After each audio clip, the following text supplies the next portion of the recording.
Today's build is inspired by one of those stories, a single mom trying to build a life from scratch.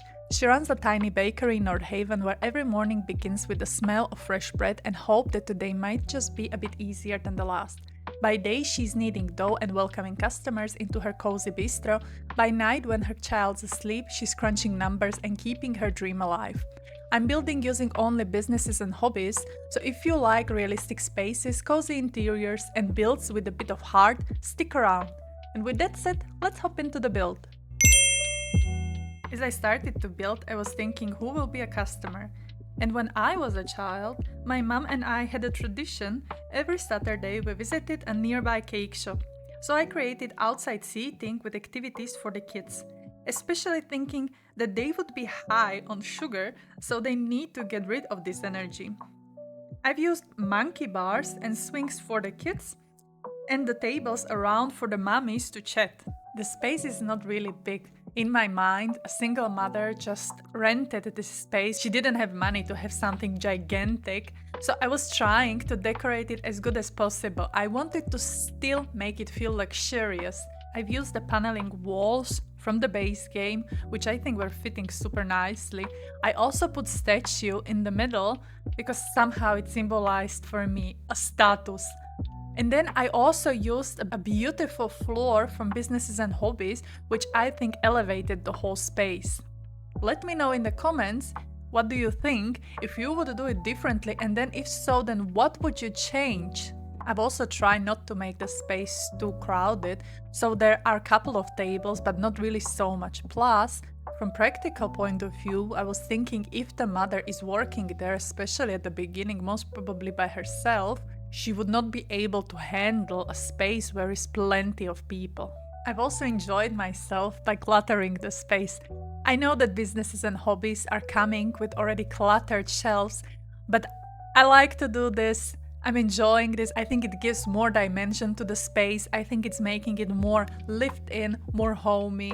So, and what I put behind were the things I thought will be used. I put their milk, because when you make cappuccino, you definitely need a milk foam. I've placed there a teas, because not everyone is into coffee.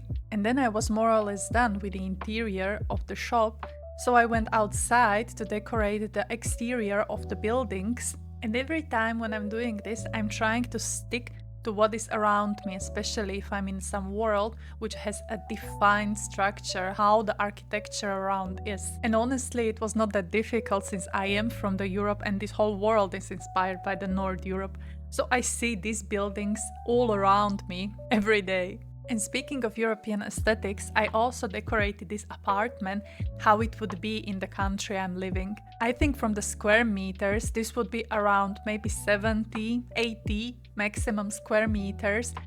It would be considered huge for a single mother with a kid. It would be considered huge for the family with one child. Even with two kids, you can pack both of them in one room. In Europe, I think we are more pragmatical and looking on the functionality of the space.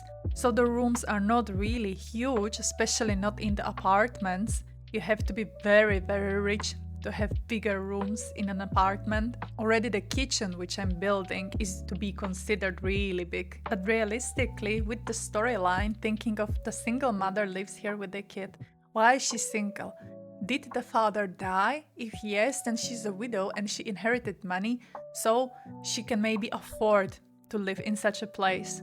Or she got divorced and got a better settlement, so she could afford a place like this. Or she's getting a nice alimony for a child, because obviously just from the bakery where she is now, she cannot make so much money. So she has to have some savings and some kind of income. Maybe she invested before, so she's living from a passive income.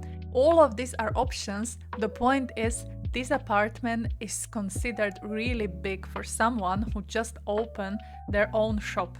But coming back to the build itself, I was inspired by the Nordic regions and the world itself. So I was trying to decorate it in this Scandinavian style, a lot of wood, a lot of white. I was recently building a Nordic house, but there I didn't have a Businesses and Hobbies, it was just a base game and I wanted to have it a little darker. But I think this design would fit so good into the style which I was building back then. If you want to check it, I can link it down below. But I'm telling you, it's gonna look totally different than the apartment which I built here. And I talked so long I didn't even realize that we are through with majority of the rooms. I will comment now at least on the kids' room, because I was enjoying this whole apartment as such. And the kids' room, it looks small, yes, but when you are a kid, I think everything seems bigger. When I was a child, I had way smaller room, and then my sister came to the world, and then we had to share the room, so I never had really my privacy when I was older. So my point is, for a kid, I think this room would seem huge, especially for the toddler, which I built this room for. If you will play in this apartment, of course there is a space to grow, so just replace the bed for the toddler with the bed for a child, and you can just continue with your game. And I've also tried to decorate the room very gender neutral, so if you will have a boy or a girl, both can live here. It's not really specific for any gender. And there are plenty of activities for your kid to do, plenty of skill buildings for your kids, so I don't think you will be really missing there something. And moving on from upstairs, downstairs to the entrance hall, I liked how this turned out. Because this is exactly a small entrance hall which you would see in European houses, or especially in houses of this style. I've put the wooden application on the walls, which is very trendy now in the Europe. And then I went back to the apartment and decorated the space a little more. Honestly, looking at the apartment now, I think I should have made it way more messy. Either the mother must be a neat freak, or she's hiring professional help, or her child is a saint and is not making mess anywhere. Even I don't have such a neat place, and I don't even have kids. But now I'm slowly finalizing furnishing the apartment. I was trying to put there plenty of activities for your sim to raise the skills.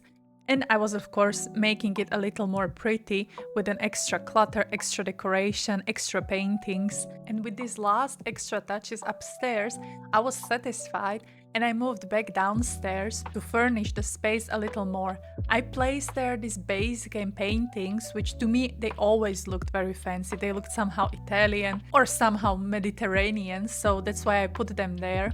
I also like realism, so I placed the ATM machine for your sim. I placed there also the signs, come and visit our little bakery. And then I've placed a couple of items into the shop itself, because I know that the music is somehow making the customers more happy. And then I realized I don't have any toilet, so as a last thing, I was building one real quickly. It's nothing really fancy, but it fits with the overall vibe. As always, you can find it in the gallery, just type Hums Bums and you can see all of my builds. But with that said, thank you so much for watching, for hanging out with me. I hope you enjoyed the build as much as I did. Have a wonderful rest of the day and see you next time. Bye bye!